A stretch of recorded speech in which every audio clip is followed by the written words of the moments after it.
Hi hello ನಮಸ್ಕಾರ ಜೀವಿಗಳೇ ಅಂತ ಹೇಳ್ತಾ ಇವತ್ತು ಹೇಳಕೊಟ್ಟಿರೋ ವಿಷಯ ಏನಪ್ಪಾ ಅಂದ್ರೆ ಬಿಗ್ ಬಾಸ್ ಸೀಸನ್ 12 ಈಗ ಗೆಸ್ಟ್ಗಳು ಹೋಗಿದ್ದಾರೆ ಒಳಗಡೆ. ಗೆಸ್ಟ್ಗಳು ಹೋಗಿದ್ದಾರೆ. ಇವರೆಲ್ಲ ಅವರಿಗೆ ಚೆನ್ನಾಗಿ ನೋಡ್ಕೋಬೇಕು ಗೆಸ್ಟ್ಗಳಿಗೆ ಅಂತ ಹೇಳ್ಬಿಟ್ಟು ಒಂದು ಕಾನ್ಸೆಪ್ಟ್ ಇದೆ.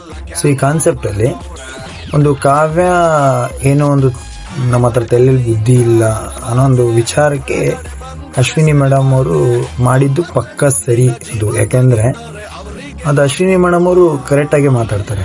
ಮತ್ತೆ ಗಿಲ್ಲಿ ವಿಚಾರಕ್ಕೆ ಬಂದ್ರೆ ಗಿಲ್ಲಿಗೆ ಅದೇ ಬೇಕಾದ್ರೆ ಟಾರ್ಗೆಟ್ ಕೊಡೋದಕ್ಕೆ ಅವರಿಗೆ ಒಂದು ಡಾಮಿನೇಟ್ ಮಾಡಿ ರಜತ್ ಅವರಾಗ್ಲಿ ಮಂಜಣ್ಣ ಸುಮ್ನೆ ಟೀಚರ್ ಅಲ್ಲ ಅದು. ಮತ್ತೆ ಸುಮ್ನೆ ಅವು ಎಲ್ಲರೂ ನಿಂತ್ಕೊಂಡು ಮಾತಾಡ್ಬೇಕಾರೆ ಅವ್ರು ಏನಂತಾರೆ, ಮಾಮೂಲಿ ಅವ್ರು ಫನ್ ಆಗಿ ಒಂದು ಡೈಲಾಗ್ ಹೇಳ್ತಾರೆ,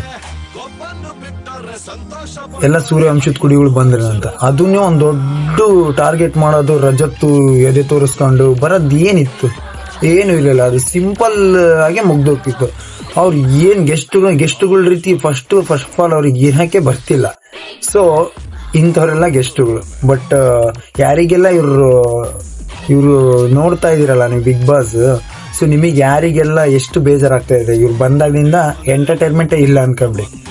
ಯಾರಿಗೆಲ್ಲ ಎಂಟರ್ಟೈನ್ಮೆಂಟ್ ಇದೆ ಇಲ್ವಾ? ಮತ್ತೆ ಅಶ್ವಿನಿ ಮೇಡಮ್ ಗಿಲ್ಲಿಗೆ ಸಪೋರ್ಟಿವ್ ಆಗಿದ್ದಾರೆ.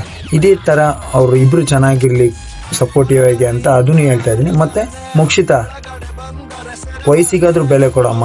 ಶೋ ಇರ್ಬೋದು, ನೀನು ನಮ್ಮ ಅಶ್ವಿನಿ ಮೇಡಮ್ ಅವ್ರ ಹತ್ರ ನೀನು ಕಾಲ್ ಹತ್ತಿಸ್ಕೊಳೋದು ಏನಿತ್ತು? ಸ್ವಲ್ಪ ಓವರ್ ದೌಲತ್ ಅನ್ಸಿಲ್ಲ ನಿನಗೆ?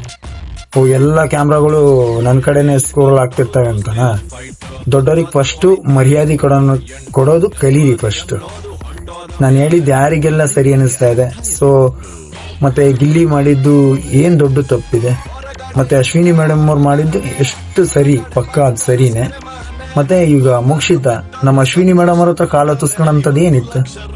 ಯಾರಿಗೆಲ್ಲ ಇದು ಇಷ್ಟ ಆಗಿದ್ರೆ ದಯವಿಟ್ಟು ನಿಮಗೆ ಗೆಸ್ಟ್ಗಳು ಬೆಟರ್ ಅನಿಸ್ತಾ ಇದೆ, ನಮ್ಮ Bigg Boss season 12 contestant better ಅನಿಸ್ತಾ ಇದೆ, ದಯವಿಟ್ಟು ಕಮೆಂಟ್ ಮಾಡಿ.